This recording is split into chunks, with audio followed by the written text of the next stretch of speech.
भारतीय संविधान। भारतीय संविधान का जो पहला भाग था उस भाग को खत्म कर चुके हैं। आज जो पढ़ाने चल रहे हैं वो भाग 2 है और भाग 2 को कंप्लीटली खत्म करके ही छोड़ेंगे, ठीक है ना। तो उससे पहले भाग 1 को हम लोग रिवाइज कर लेते हैं। भाग 1 को रिवाइज करने के लिए हमने सबसे पहले बताया था कि संविधान को इस तरीके से पढ़ना, अगर आप समझो कि संविधान को एक सिलेबस के तरीके पढ़ोगे तो आपको वो उबाउल हो जाएगा, ठीक है ना। समझिए कि एक संविधान क्या है, मेरी बुक है, ठीक। बुक में कुछ लेसन होगा, तो मान लीजिए उस बुक में 22 लेसन है, ठीक। उस लेसन में कुछ 22 लेसन है और उसका चैप्टर का कुछ नाम भी होगा, तो चैप्टर का नाम जैसे पहला दूसरा तीसरा कुछ चैप्टर का नाम हो जाएगा, ठीक है ना। 22 लेसन है। अब उसमें कुछ पेज नंबर भी होगा, यानी जो हमारी बुक है संविधान की, इंडियन कॉन्स्टिट्यूशन, इसमें 22 चैप्टर है। कितना चैप्टर है? 22। और पेज कितना है उसमें? 395। लेकिन इसको संशोधित कर दिया गया, इसमें 25 चैप्टर बना दिया गया है, ठीक। और इसमें जब चैप्टर, जाहिर सी बात है कि अगर यहां पर लेसन की संख्या बढ़ेगी, यानी भाग पहले 22 था अब भाग 25 हो गया, तो अब ये भी कितना हो गया? 448। लेकिन मूल रूप से अब भी 22 भाग हैं, मूल रूप से अब भी 395 ही आर्टिकल हैं हमारे भारतीय संविधान में। सूचियां कितनी थी? तो 8 सूची थी, बना हो गई है 12 सूचियां, ठीक ना। अब हम लोग देखे थे कि जो पहला चैप्टर है या पहला लेसन की बात करते हैं या पहले भाग की बात करते हैं तो वो है संघ एवं उसके राज्य क्षेत्र। उसका संघ एवं राज्य क्षेत्र था पहला, उसमें कितने संघ एवं राज्य क्षेत्र में कितने पेज थे? तो आप बोलोगे आप लोग 1 से 4 तक पेज था सर, कितना? 1 से 4 पेज तक का, मतलब 2 पेज, 3 पेज और 4 पेज। पहले पेज पे क्या लिखा गया था कि भारत राज्यों का क्या है? एक संघ है, अर्थात भारत राज्यों का एक यूनियन है। हम ये भी बताए थे कि यूनियन क्यों यूज किया गया है। आर्टिकल 2 में क्या है कि बाहरी राज्यों का विलय, या जो अपने देश का नहीं है, अपने क्षेत्र का नहीं है, या जैसे पाकिस्तान का या बांग्लादेश का, उसका विलय कर लेना, ठीक। आप कहोगे सर जी तो हम लोग अपने ही देश का विलय कर लेते हैं, गुजरात है या यूपी है तो अपने में नहीं, अपने क्षेत्र का विलय नहीं, किसी दूसरे देश का अपने क्षेत्र में विलय आर्टिकल 2 में बोला गया है, ठीक ना। आर्टिकल 3 में क्या बोला गया है? किसी अपने ही देश के राज्य को 2 भागों में बांट दिया जाए, नाम उसका बदल दिया जाए, ये आर्टिकल 3 में है। और आर्टिकल 4 क्या बोला है कि आर्टिकल जब 2 और आर्टिकल जब 3, यानी आर्टिकल 2 और आर्टिकल 3 का जब यूज करते रहेगी, यानी संसद यूज करते रहे, तो उसमें राष्ट्रपति की आवश्यकता की, यानी राष्ट्रपति की विशेष अनुमति की कोई आवश्यकता नहीं है, क्योंकि इसको 368 के बाहर ही रखा गया है, 368 के बाहर रखा गया था। इसको हमने बताया था, और हमने बताया था क्या कि 35वां संविधान संशोधन 1974 को सिक्किम को एवं 36वां संविधान संशोधन 1975 को पूर्ण राज्य दिया, यानी 1974 में इसको क्या कहते हैं? सह राज्य का दर्जा दिया गया, और 16 मई 1975 को 36वां संविधान संशोधन के तहत 1975 में इसको पूर्ण राज्य बना लिया गया, आर्टिकल 2 के तहत ही, ठीक ना।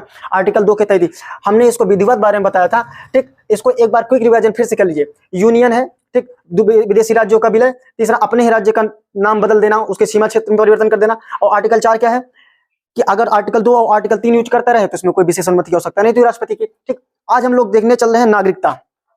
हमारा भाग 2 क्या है? नागरिकता। भाग 2 क्या हमारा? नागरिकता, ठीक है ना। यानी अनुच्छेद इसमें कहां से 5 से लेकर के 11 तक रहेगा, ठीक। अनुच्छेद कहां से कहां तक लेगा भैया? 5 से 11 तक रहेगा। इसमें सिटीजनशिप की बात किया गया है, ठीक। अगर बात किया जाए भारत में कैसी नागरिकता है, तो भारत में एकल नागरिकता है, यानी एकहरी नागरिकता है। हम लोग सिर्फ और सिर्फ भारत के नागरिक हैं। जैसे कोई हरियाणा में रहता तो हरियाणा का नागरिक नहीं है, यानी आधार कार्ड में या आपके पैन कार्ड में या क्या कहते हैं कि आपके पहचान पत्र में भारत सरकार लिखा हुआ आएगा, यानी आपको भारत सरकार, ऐसा नहीं हरियाणा सरकार या यूपी सरकार, उत्तर प्रदेश की सरकार या बिहार की सरकार, ऐसा नहीं लिखा रहेगा। यानी हम लोगों को एकहरी नागरिकता मिलती है। कैसी नागरिकता मिलती है? एकहरी नागरिकता मिलती है। क्योंकि क्या सर कुछ लोग ऐसे भी हैं जिसको दोहरी नागरिकता मिल जाएगी? हाँ, 2005 में लक्ष्मीमल सिंधवी द्वारा, किसके द्वारा? लक्ष्मीमल सिंधवी द्वारा ओवरसीज नागरिकता जोड़ी गई। अभी मैं इसको बता रहा हूं, ठीक है ना। अब आ जाते हैं, हम लोग कहते हैं कि हमारी जो नागरिकता ली कहां गई है, तो ये ली गई है ब्रिटेन से। कहां से ली गई है? ब्रिटेन से, ठीक। ब्रिटेन से हमारी जो नागरिकता ली गई है, कहां से ली गई? ब्रिटेन से ली गई है। अच्छा, नागरिकता को जो सबसे पहला विवरण दिया था वो अरस्तु ने दिया था। किसने दिया था? अरस्तु ने। नागरिकता का जो सबसे पहला विवरण दिया था वो किसने दिया था? अरस्तु ने दिया था, ठीक। अब अच्छा, नागरिकता बार बार चिल्ला रहे, नागरिकता होती क्या है, ठीक। कोई भी देश अपने देशवासियों को कुछ विशेष मूल अधिकार देता है, वही नागरिकता कहलाती है, ठीक है। कोई भी देश अपने देशवासियों को कुछ मूल क्या कहते हैं, अधिकार देता है, वही नागरिकता कहलाती है, ठीक है ना। जैसे मैं अपने पीएम को कितना भी गाली दूं, ठीक है ना, अगर कोई दूसरे देश का आ जाएगा तो कैसे क्या कहते हैं कि देने देंगे हम लोग? नहीं, हमारे देश का पीएम है, हम चाहे ना गाली दे भाई, तुम कहा तुम दूसरे देश को क्यों दे रहे हो, ठीक ना। तो वही बोला गया है कि नागरिकता में क्या बोला गया है कि कोई भी देश या कोई भी देश अपने मूल नागरिकों को कुछ विशेष अधिकार देता है, वही नागरिकता कहलाता है। हम लोगों के पास एकहारी नागरिकता है, लेकिन सुनिए अमेरिका के पास दोहरी नागरिकता है। वहां पर वहां के राज्य के भी नागरिक होते हैं और अमेरिका भी नागरिक होता है। ये अमेरिका में दोहरी नागरिकता का है, वो उसने अपनाया है। तो अमेरिका ने किस तरीके की नागरिकता को अपनाया है? दोहरी नागरिकता को अपनाया है। लेकिन हम लोग कैसी नागरिकता? एकहारी नागरिकता। हम लोग केवल भारत के नागरिक है, ठीक है ना। आइए यहां से शुरू करते हैं आर्टिकल 5 से। इसमें कितने आर्टिकल हैं? आर्टिकल 5, आर्टिकल 6, आर्टिकल 7, सब एक एक आर्टिकल देखते हैं। तो आर्टिकल जो 5, आर्टिकल 5 जो है, ठीक, वो क्या कहता है? बोला गया कि जब संविधान बन रहा था, यानी जब संविधान बना तो भारत में जितने भी लोग थे सभी को नागरिकता दी गई है, ठीक ना। यानी संविधान बनते समय जितने भी भारत में लोग थे उन सभी को भारत की नागरिकता दे दी जाएगी, ठीक ना। ठीक, आर्टिकल 5 में यही बोला गया कि भारत में संविधान बनने से पूर्व जितने भी लोग भारत के अंदर थे, बनते समय जितने भी लोग थे भारत में, उन सभी को भारत की नागरिकता दे दी जाएगी, ठीक है ना। आर्टिकल 6 क्या कहता है? आर्टिकल जो 6 कहता है उसमें है पाकिस्तान, कहां से? पाकिस्तान से आए लोगों के बारे में चर्चा है। यानी पाकिस्तान से जो लोग आया है और हमारे संविधान बनने से पहले, यानी पाकिस्तान से जो लोग आए हैं और संविधान बनने के पहले ही आ गए, उन लोगों को भी नागरिकता दे दी जाएगी। आर्टिकल 5 में तो हम ही लोग को नागरिकता दी जाएगी, जो आजादी के पहले जितने भी लोग भारत में हैं उन सभी को नागरिकता आर्टिकल 5 के तहत दे दी जाएगी। लेकिन कुछ लोग पाकिस्तान से भी आए, कहाँ? पाकिस्तान से आए, कहाँ पे? भारत में। तो भारत में उन लोगों को भी नागरिकता दे दी जाएगी। सभी लोग जानते हैं कि पाकिस्तान हिंदुस्तान में आजादी से कितना युद्ध हुआ, ठीक ना। अलग हुए हम लोग, दो से डिवाइड हुआ, ठीक ना। लैंग्वेज के आधार पर नहीं, धर्म के आधार पर डिवाइड हुआ। तो वहां से भी कुछ हिंदू भाग क्या है, कुछ मुस्लिम भाग क्या होंगे, तो उन लोगों को भी दे दी गई नागरिकता आर्टिकल 6 के अनुसार। अब आ जाते हैं आर्टिकल 7। आर्टिकल 7 में क्या है कि देखिए, भारत से कहां चले गए? भारत से पाकिस्तान चले गए, ठीक। कहां चले गए? कुछ लोग ऐसे लगा कि आजादी के बाद भाई हमको क्या रहना है पाकिस्तान में। अब पता लगा पाकिस्तान में गए तो भूखमरा एकदम से देश है, यहाँ पे हमेशा के लिए मारा होता रहता है, ठीक। तो वो फिर कहां भाग चले आए? भारत में। यानी भारत से पाकिस्तान गए और पाकिस्तान से फिर भारत चले आए, ठीक। ऐसे लोगों को भी भारत का दे दिया, नागरिकता दे दी गया। किस आर्टिकल में? आर्टिकल 7 में है, ठीक। आर्टिकल 7 में क्या है कि भारत से पाकिस्तान गए, पाकिस्तान से फिर भारत चले। लेकिन ये संविधान की पहले ही पूरी प्रक्रिया कर लो, ठीक। यानी जो प्रक्रिया ये हुई है, यानी भारत से पाकिस्तान गए कुछ लोग, फिर पाकिस्तान से फिर भारत आए, यानी अच्छा नहीं लगा, तो ये सब जब उन्हीं लोगों को नागरिकता मिली जो संविधान बनने से पहले ही चले आए थे, ठीक। संविधान बनने से पहले ही चले आए तो उन्हीं लोगों के। इसमें आर्टिकल 8 क्या कहता है? आर्टिकल 8 कहता है कि अगर आप विदेश में गए, कहां गए? विदेश में गए, क्या करने के लिए? नौकरी करने के लिए गए, ठीक, भ्रमण करने के लिए गए, तब आपके यहाँ की भारत की नागरिकता नष्ट नहीं की जाएगी। समझ रहे हैं ना। अगर आप यहां से, वो ऐसे व्यक्ति जो 6 महीने से ज्यादा NRI, non residence of India यानी NRI कहलाते हैं। ऐसे व्यक्ति जो 6 महीने से ज्यादा भारत से बाहर चले जाते हैं, कहाँ चले जाते हैं? बस पढ़ने के लिए, नौकरी करने के लिए, कमाने के लिए, घूमने के लिए, ये सब करने के लिए चले जाते हैं, तो NRI कहलाते हैं। क्या कहलाते हैं? नॉन रेजिडेंट इंडिया कहलाते हैं। तो उनको भी नागरिकता भारत बनाए रखेगा, भैया इनकी नागरिकता नष्ट नहीं होगा। यानी आर्टिकल 8 में बोला है कि विदेश में घूमने, नौकरी करने अगर जाएंगे तब पर भी आपकी नागरिकता बनी रहेगी, आपकी नागरिकता नष्ट नहीं की जाएगी। लेकिन आर्टिकल 9 बोला, आर्टिकल 9 क्या बोलता है कि अगर आप घूमने, नौकरी करने, ये सब तो गए, लेकिन आप क्या काम किए? वहीं की नागरिकता ले लिए, जिस देश में गए वहीं की नागरिकता ले लिए, तब आपकी यहाँ की नागरिकता खत्म कर दी जाएगी। तब भारत की नागरिकता क्या कर दी जाएगी? खत्म कर दी जाएगी, ठीक है ना। जैसे एक महानुभाव है सानिया मिर्जा जी, ठीक ना, सभी लोग जानते हैं सानिया मिर्जा जी। ये कल, अब उसके देश का नाम ही नहीं हम लोग बोलना चाहते, ठीक, उससे शादी कर ली। अब भैया जो है आर्टिकल 9 देख रहा था टुकुर टुकुर कि आप वहां की पाकिस्तान की क्या लीजिए? नागरिकता लीजिए। देख रहा है, तभी से हमारा जो गृह मंत्रालय देख रहा है कि वहां पाकिस्तान में, लेकिन ये भी होशियार है, वहां की नागरिकता नहीं ले रही है। पता है कि ये देश ठीक ठाक नहीं है, फिर भी शादी कर लिए, उसकी मर्जी है, ठीक है ना। तो ये आर्टिकल 9 कहता है अगर आप किसी दूसरे देश की नागरिकता लिए तो यहाँ की नागरिकता क्या कर दी जाएगी? नष्ट कर दी जाएगी, यहाँ की नागरिकता नष्ट की जाएगी। और आर्टिकल जो 10 है हमारा, आर्टिकल 10 है, ये हमारी जो नागरिकता को बचाए रखने का काम करता है, ठीक। कैसे बचाए रखने का काम करता है भैया? अगर आप कोई देश विरोधी अगर आप काम ना करो, नहीं करेंगे, तब तक कि आपकी नागरिकता नष्ट नहीं की जाएगी, जब तक कि आप कोई देश विरोधी काम ना करो, किसी दूसरे देश के बहकावे में ना जाओ, कोई सेना का ऐसा मामला है जो दूसरे देश को ले जाके दो ना, तब तक कि आपकी नागरिकता नष्ट नहीं होगी, ठीक। लेकिन आप ये सब काम करोगे तो आपकी नागरिकता नष्ट की जाएगी। पता लगा भारत की क्या कहते हैं कि दंगा फसाद कर दो, ठीक, दंगा फसाद तो ठीक है, ठीक, इससे भी बड़ा बड़ा कांड हो जा रहा है साला, तब पर भी नागरिकता नहीं नष्ट की जाता है। इसको सरकार को सोचना चाहिए, सबसे कदम क्या करना चाहिए, जो ये सब काम करे उसकी नागरिकता नष्ट कर दो। ठीक, कहाँ जाएगा भारत छोड़ के। देखिए आर्टिकल 10 क्या कहता है कि आपकी तब तक नागरिकता बनी रहेगी जब तक आप कोई देश विरोधी काम ना करें। ठीक, आर्टिकल 11 क्या कहता है, ठीक, जितना भी ये सब है यानी 5 से लेकर के 10 तक, इन सभी का नियम कौन बनाएगा, संसद का गृह मंत्रालय। कौन कौन बनाएगा, संसद का गृह मंत्रालय, संसद का गृह मंत्रालय। यानी नागरिकता संबंधी कानून कौन बनाएगा, संसद का गृह मंत्रालय। अब देखिए आर्टिकल 5 में क्या है कि प्रारंभ में दी गई नागरिकता, यानी भारत संविधान बनने के पहले जितने भी भारत में लोग थे उन सभी को नागरिकता दी जाएगी। आर्टिकल 6 में क्या है, पाकिस्तान से आए लोगों को नागरिकता दी जाएगी। आर्टिकल 7 में क्या है कि भारत से पाकिस्तान चले गए फिर पाकिस्तान से भारत में आए उन लोगों को नागरिकता दी जाएगी। आर्टिकल 8 में क्या है, विदेश में अगर आप जाएंगे, नौकरी करने जाएंगे या भ्रमण करने जाएंगे, घूमने जाएंगे, तब आपकी नागरिकता नष्ट नहीं की जाएगी। आर्टिकल 9 कहता है कि अगर आप उसी देश में गए जिस देश में आप घूमने गए वहीं की नागरिकता ले ली, तब यहाँ की नागरिकता नष्ट कर दी जाएगी। आर्टिकल 10 क्या कहता है कि आपकी नागरिकता तब तक बनी रहेगी जब तक कि आप कोई देश विरोधी काम नहीं करेंगे। आर्टिकल 11 कहता है कि जो जितना भी ये नागरिकता संबंधी कानून है ये संसद का गृह मंत्रालय बताएगा। कौन बनाएगा, संसद का गृह मंत्रालय बनाएगा। ठीक है ना। आइए अब हम लोग देखते हैं कि थोड़ा सा वीजा क्या होता है और पासपोर्ट। ठीक है ना, पासपोर्ट।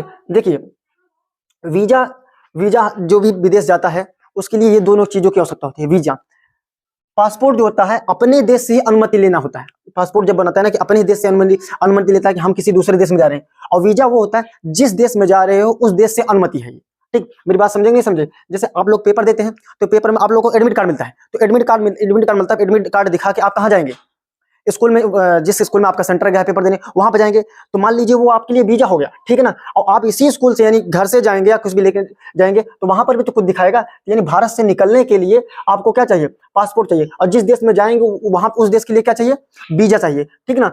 अब देखिए जिस देश में जाएंगे वहां के लिए आपको क्या चाहिए, वीजा। लेकिन अगर जैसे हमको भारत से यूएई जाना है तो भारत हमको पासपोर्ट जारी करेगा और यूएई हमको क्या जारी करेगा, वीजा जारी करेगा। मेरी बात समझेंगे इसमें, यानी यूएई मेरे लिए विदेश हुआ और भारत मेरे लिए देश हुआ, तो देश क्या हमारे जारी करेगा, पासपोर्ट जारी करेगा। अभी इस बात को समझिएगा, अभी जब इस बात को समझेंगे तभी मैं लक्ष्मी मेल का ओवरसीज नागरिकता समझा पाऊंगा आपको। ठीक ना, ओवरसीज नागरिकता जो 2005 में जोड़ी गई है तभी समझा पाएंगे कि ओवरसीज नागरिकता को क्यों जोड़ा गया, क्यों जरूरत पड़ गई। जब वीजा एवं पासपोर्ट को समझेंगे तब। तो वीजा होता है कि दूसरे देश से अनुमति लेना जिस देश में जा रहे हैं, और पासपोर्ट क्या होता है अपने ही देश से अनुमति लेना जिस देश में क्या कहते हैं आप रह रहे हैं। ठीक है ना। एनआरआई का होता है नॉन रेजिडेंट, जो 6 महीने से अधिक भारत से निकल गया हो पढ़ने के लिए, घूमने के लिए या संपत्ति अर्जित करने के लिए, कुछ भी चीज हो। ठीक ना। तो अब देखते हैं कि पासपोर्ट एवं वीजा क्या होता है। पासपोर्ट एवं वीजा, पासपोर्ट हमने बता ही दिया कि अपने देश से अनुमति, और वीजा उस देश से अनुमति। ठीक ना। देखिए ये जो ओवरसीज नागरिकता है, ये ओवरसीज नागरिकता जोड़ने की क्यों आवश्यकता पड़ गई, ये लक्ष्मीमल सिंधवी द्वारा इसमें बड़े बड़े उद्योगपतियों, फिल्म इंडस्ट्रीज, हीरो हीरोइन, ये सभी को दिया जाता है भाई साहब। ठीक ना। देखिए जो बड़ा आदमी होता है ना, वो अगर भारत से गया और किसी दूसरे देश की नागरिकता ले लिया तो यहाँ का आर्टिकल 9 चिल्लाएगा कि उसकी नागरिकता नष्ट कीजिए, क्योंकि जो भी बड़ा आदमी हो जाता है उसको सुख सुविधा चाहिए कि भैया, सुख सुविधा का मतलब है कि वहां पे जाएगा तो वहां के, यहाँ पे सोचेगा अरे ये गरीब देश है, ठीक, तो वहां पे जाके बस जाएगा अपने अकॉर्डिंग, अपनी सुविधाओं के अनुसार वहां आगे जाके बस गया, वहीं की नागरिकता ले लिया। जो वहां की नागरिकता ले लिया तो संविधान के आर्टिकल 9 के अनुसार भारत की नागरिकता उसकी नष्ट कर दी जाएगी। अब भारत की जब उसको नागरिकता नष्ट कर दी जाएगी तो मान लीजिए बाय द वे कभी उसको भारत आना हुआ तो भारत तो उसके लिए विदेश हो गया। जब भारत क्या हो गया, उसके लिए विदेश हो गया, तो विदेश हो गया तो उसको पड़ेगी वीजा की आवश्यकता। किसकी आवश्यकता पड़ेगी, वीजा की। तो वो तामझाम नहीं चाहेगा कि हटाओ यार तामझाम करते हैं हम लोग, क्या करते हैं। तो सारे बड़े बड़े उद्योगपति जो थे जाके दूसरे देश में बसने लगे। अब इस तरीके से क्या हुआ कि इंडिया जो सोचने लगा कि मेरी इकोनॉमी तो गई है, क्योंकि देखिए पर्यटन जो होता है वो इकोनॉमी में बहुत बड़ा, कई से ऐसे आपको देश मिल जाएंगे जो पर्यटन के पूरा देश ही उनका, पूरी देश की इकोनॉमी उनके पर्यटन पे चलती है। ठीक, जैसे मालदीव ले लीजिए, मालदीव ही ले लीजिए और श्रीलंका ही ले लीजिए। इन सभी देशों की इकोनॉमी किस पे टिकी हुई है, या कई ऐसे स्टेट आपको देखने को मिल जाएंगे जिनकी पूरी की पूरी इकोनॉमी पर्यटन पर है। ठीक ना, क्योंकि देखिए पर्यटन वाले जहां पे जाते हैं ना उनको कुछ करना ना धरना, बढ़िया से वहां खाते भी हैं, वहां की सारी सुविधाओं को यूज करते हैं, पैसा देके चले आते हैं। ठीक है ना। अब देखिए, अब मेरी बात समझिएगा कि यहाँ चला जाएगा। अब जब यहाँ से उद्योगपति भारत में आना चाहेगा तो उसको लगेगा वीजा। अब वीजा के लिए वो तामझाम नहीं चाहेगा, इसीलिए कि साल में एक ही बार 2 ही बार आता है, साल में 1-2 बार तो छोड़ दीजिए, 3-3, 4-4 साल में आता है। तो अब देखिए भारत ने सोचा तो ऐसे तो बवाल हो जाएगा। तो अब देखिए जितने भी ओवरसीज नागरिकता वाले व्यक्ति जिसको ओवरसीज नागरिकता दी जाएगी उसके लिए बोल दिया गया कि आपको वीजा नहीं लगेगा। तो वीजा नहीं लगेगा आप चलाएगा, तो जब वीजा नहीं लगेगा तो उसका जब मन होगा भारत में घूमने के लिए आएगा, बढ़िया से गर्मी में छुट्टी मनाएगा और खर्चा वर्चा करेगा अपना पैसा, ठीक है, वहां से डॉलर लेके आएगा, यहाँ पे बढ़िया से अपना खर्चा वर्चा करेगा, फिर भारत में चला जाएगा, ठीक। यानी लक्ष्मण ओवरसीज नागरिकता में सिर्फ और सिर्फ वीजा की आवश्यकता नहीं होती है, ठीक ना। एक बार हम लोग फिर से रिवीजन कर लेते हैं भाग 2 में, जो भाग 2 है उसको नागरिकता बताता है हमारा भाग 2, ठीक। इसमें क्या कहते हैं कि 5 से लेकर के 11 तक आर्टिकल है, ठीक। अनुच्छेद 5 से अनुच्छेद 11 तक है। जो भारत की नागरिकता है वो एकहारी नागरिकता है, 1955 के आधार पर हम लोग को नागरिकता मिली हुई है, ठीक है। ये ब्रिटेन से लिया गया, इसका सबसे पहला जो विवरण दिया था वो अरस्तु ने दिया था, ठीक। इसमें प्रारंभ में दी गई नागरिकता पाकिस्तान, क्या कहते हैं कि प्रारंभ में पाकिस्तान से हुए, भारत पाकिस्तान से आए हुए लोगों को नागरिकता आर्टिकल 7 में और आर्टिकल 6 में, और आर्टिकल 7 में भारत से पाकिस्तान चलेगा और पाकिस्तान से फिर भारत आए उन लोगों को नागरिकता दी जाएगी। आर्टिकल 8 कहता है कि अगर आप विदेश घूमने जाएंगे या सब विदेश घूमने जाएंगे तो आपकी नागरिकता नष्ट नहीं की जाएगी।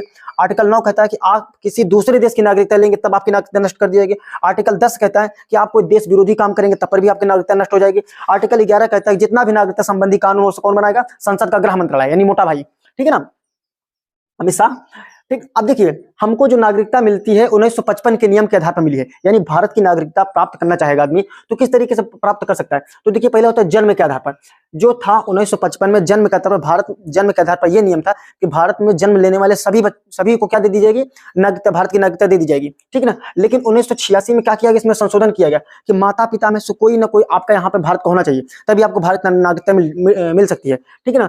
1986 में यानी सबसे पहली बार इसमें संशोधन कब हुआ, तो 1986 में का संशोधन किया गया कि माता पिता में से कोई ना कोई भारतीय होना चाहिए तभी आपको भारत की नागरिकता मिलेगी। यानी आपको जन्म के आधार पर भी नागरिकता मिल जाएगी। जैसे हम लोगों को किसके आधार पर नागरिकता मिली है, जन्म के आधार पर, क्योंकि मेरे माता पिता कैसे भारतीय हैं तो हम लोग को नागरिकता मिल गई। दूसरा होता है वंश के आधार पर नागरिकता, ठीक। वंश के आधार पर नागरिकता भी दी जाएगी, यानी माता पिता में से कोई ना कोई ये होना चाहिए। जैसे कोई लोग घूमने गए और वहां पर किसी लड़के का जन्म हो गया, ठीक है ना, विदेश में, तो वो कैसा नागरिक कहलाएगा, भारत, क्योंकि उसके माता पिता यहीं से तो जुड़े हुए हैं ना, तो वंश के आधार पर नागरिकता। तीसरा होता है पंजीकरण के आधार पर नागरिकता। पंजीकरण क्या होता है कि कोई राष्ट्रमंडल क्या होता है, राष्ट्रमंडल देश क्या होता है कि ऐसा देश जो कभी न कभी ये यूरोप वाले या इंग्लैंड का या ब्रिटेन का गुलाम रहा हो, ठीक है ना। राष्ट्रमंडल देश किसे कहते हैं, ऐसे देश जो कभी न कभी इंग्लैंड के या ब्रिटेन के गुलाम रहे हों उन्हें राष्ट्रमंडल कहते हैं। तो यानी इसमें क्या होता है कि भारत में आपको पंजीकरण कराने के लिए आपको पंजीकरण, आप अपना पूरा कागजात सब चीज जमा कर दीजिए, ठीक है ना। और आपको 7 साल वेट करना पड़ेगा भारत में ही, 7 साल। अब आप 7 साल के अंदर कभी भी विदेश मत जाइए, भारत में ही रहना पड़ेगा आपको। तो यानी 7 साल भारत में रहिए, ठीक। अगर भारत देखेगा कि ये आदमी अच्छा है, ये सही है, ये कोई ऐसा कांड नहीं करेगा, तो उसको उठाकर आपको क्या दे दी जाएगी, नागरिकता दे दी जाएगी। यानी पंजीकरण में क्या होता है कि किसी भी व्यक्ति को राष्ट्रमंडल देशों के व्यक्तियों को 7 साल में भारत नागरिकता देगा, ठीक। उसके बीच में आप एक बार भी विदेश मत जाइए, ठीक है ना। अब देखिए देशीकरण क्या होता है, देशीकरण भी इसी तरीके से होता है, लेकिन इसमें क्या होता है 10 साल, या तो आप भारत में 10 साल रहिए या भारत के प्रति सकारात्मक सोच रखिए और वैज्ञानिक एवं कला की दृष्टि में आप निपुण रहिए, ठीक है, यानी भारत के काम के व्यक्ति रहिए आप, ठीक है। तो देशीकरण से भी आपको क्या मिल जाएगी, नागरिकता। या अर्जित भूमि, देखिए भारत अर्जित भूमि क्या होता है कि या तो भारत किसी देश पर आक्रमण कर दे, ठीक है ना। जैसे अभी हमसे पीओके ले लिया, तो पीओके में जितना भी क्या कहते हैं कि नागरिक रहेंगे, जितना भी, वो सबको नागरिकता दे दिया होगा पाकिस्तान, ठीक है ना। जैसे अभी हमें लोग किसी के ऊपर, मान लीजिए क्या कहते हैं कि हम लोग किसी भूटान को आक्रमण कर दिए, या हम लोग सोचिए कि क्या कहते हैं कि 36वां संविधान संशोधन 1975 में किसको मिला है, सिक्किम को मिला है ना। तो सिक्किम को हम लोग पूरा दिए ना, सिक्किम के जितने भी नागरिक थे उन सभी को नागरिकता दिए कि नहीं दिए, यानी वो अर्जित भूमि के हिसाब से दिए थे। किसके भूमि के हिसाब से दिए, अर्जित भूमि के हिसाब से दिए थे। या ऐसे ही कर लीजिए कि हम पाकिस्तान पर अटैक कर लें, अब पूरा पाकिस्तान हमारा हो गया, तो वहां पर जितने भी सब हैं सभी को क्या देनी पड़ेगी, नागरिकता देनी पड़ेगी, ठीक है ना। तो उम्मीद करता हूं आप लोगों को ये नागरिकता पूरा चैप्टर समझ में आएगा।